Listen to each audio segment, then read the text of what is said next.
to another GCSE Computer Science video with me, Mr Goff, from mrgoff.com. Today's video will be focusing on arithmetic, comparison and string handling operations. A common feature of many computer programs is performing arithmetic operations. Computer programs can perform the usual things of addition, subtraction, division and multiplication, as well as raising things to powers. The two at the bottom are special for computing. Integer division divides one number by another. It ignores any remainder and just gives you the whole number that would come out of it. Modulus gives you the other half of that. When you divide one number by another, it only returns the remainder that would exist after that operation is performed. Comparison operations are when we use comparison operators to create Boolean conditions that we can use to control the flow of our programs. You will be familiar with the regular comparison operators shown below from regular mathematics. Some points to note: it's always less than or greater than and equals to. The equals never comes on the left. Not equal to and equal to may be represented with different signs in different languages. You need to be familiar with a number of string handling operations. The first one we're going to look at is casting.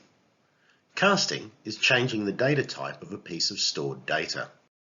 Data types can really matter.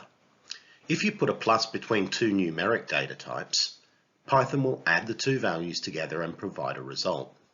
However, if you put a plus between two strings or character data types, then it will perform concatenation.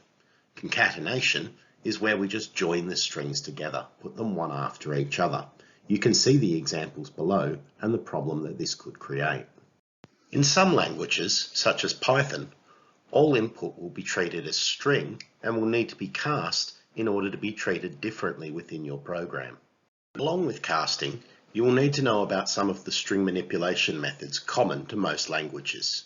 That includes length checks, creating substrings, and finding the position of certain characters or substrings within a string. ASCII conversion is something else you will need to know about. ASCII is a character set.